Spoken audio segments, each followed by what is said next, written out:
आज मॅरेथॉनचं माझं पहिलं वर्ष आहे आणि अतिशय म्हणजे खूप आनंद होत आहे की हे सर्व आपण प्रवीण चिरमुरे आणि बिपिन चिरमुरे यांनी ज्या माध्यमातून सुरू केलं आणि पुण्यात राहून आज त्यांनी आपल्या भागातील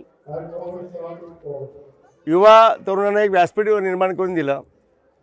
आता त्यांचाच आदर्श घेऊन आम्ही सांगितलं की पुढच्या वर्षी 100% आम्ही एक इंटरनॅशनल मॅरेथॉन शर्यत आपल्याला भरायचं आमचं चाललं आहे।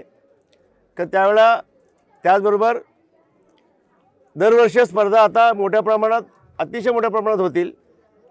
बक्षीसची रक्कम मला आत्ताच कळण्यात आलं की थोडंसं खेळाडूंची नाराजी असू शकते, खरं ठीक आहे, त्यांच्या वतीने एवढं केलं ती खूप मोठी गोष्ट आहे।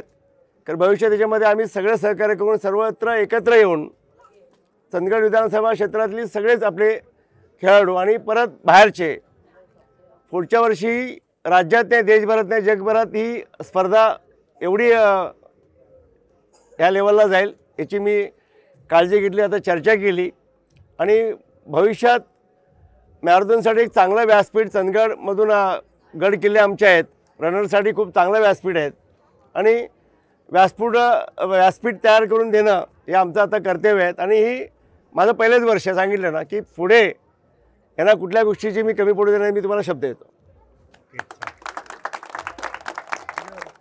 एवढ्या असे ते सांगे निसर्ग नटलेलं आहे, एवढे असे घाट किल्ले आहेत, असे म्हणजे उद्या तिलारी आहे, उद्या मॅरेथॉन होऊ शकते किंवा उद्या आंबोली होऊ शकते किंवा उद्या पारगड होऊ शकते। तर असं व्यासपीठ कुठे नाही आहे ना, असं ते गड किल्ले असे, तर मोठ्या स्पर्धा होतील। आज प्रवीण चिरमुरे आणि बिपिन चिरमुरेंनी स्टॉप इंडिया यांच्या माध्यमातून ही स्पर्धा आयोजित केलेत, त्यांचा मनापासून खूप खूप धन्यवाद इच्छितो। त्यांचं कौतुक जेवढं करू तेवढं कमी आहेत। आणि आज लोकप्रतिनिधी म्हणून मी आज स्थानिक आमदार ह्या नात्याने आणि भारतीय जनता पक्षाच्या वतीने किंवा आमच्या सरकारच्या माध्यमातून याच्यापुढे चांगल्या स्पर्धा, मोठमोठ्या स्पर्धा आम्ही सगळ्याच भरवायची आमची मनापासून इच्छा आहे। मग हे मॅरेथॉन असेल, कबड्डी असेल, क्रिकेट असेल किंवा कुस्ती असेल, तर आम्ही आत्ताच गणलेजमध्ये 5 करोडचं आम्ही 10 एकरमध्ये आम्ही एक सगळ्याच स्पोर्ट्स अकॅडमीसाठी आम्ही एक मंजुरी दिली आणि आता ती चंदगडमध्ये याच्यापेक्षा भव्य दिव्य अजून आपल्याला करायचा मानस ठेवलेला आहे आपण। आणि ते भविष्यात सगळं स्पोर्ट्ससाठी चंदगडमध्ये एक मोठं व्यासपीठ म्हणजे आमचे कबड्डीचे असतील, कुस्तीचे असतील, मोठं व्यासपीठ आपलं निर्माण होईल। आणि रनर तर मी सांगतो की आमच्याकडे तिलारी घाट, आंबोली घाट, पारगड घाट आणि अशा घाटामधून हे निसर्गवान खेळाडू तयार होतील याची आम्ही नक्कीच आणि त्यांना आम्ही पाठबळ देऊ, त्यांच्या पाठीशी खंबीरपणे उभे राहू, याची आम्ही दखल घेऊन आम्ही त्यांना त्यांच्यासोबत राहू। देशाचे लाडके लोकप्रिय पंतप्रधान नरेंद्र मोदी साहेबांच्या माध्यमातून विकसित भारत आणि राज्याचे लाडके मुख्यमंत्री आदरणीय देवेंद्र फडणवीस साहेबांच्या माध्यमातून विकसित महाराष्ट्र आणि त्यांच्याच माध्यमातून विकसित चंदगड विधानसभा क्षेत्रातील सर्वच पर्यटनच्या दृष्टिकोनातून खूप मोठा वाव आहे।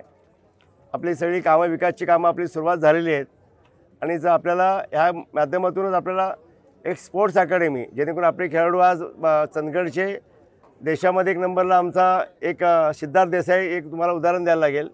आणि असे भविष्यात कुस्ती हे कोल्हापूरचं बाहेरघर आहे, तर कुस्तीसाठी कोवाड भागामध्ये आम्ही एक चांगलं एक अकॅडमी आम्ही करतो आहे आणि आमचे कोचच्या माध्यमातून आम्ही असे एक चांगलं व्यासपीठ आम्ही तुम्हाला भविष्यात निर्माण करून देतो।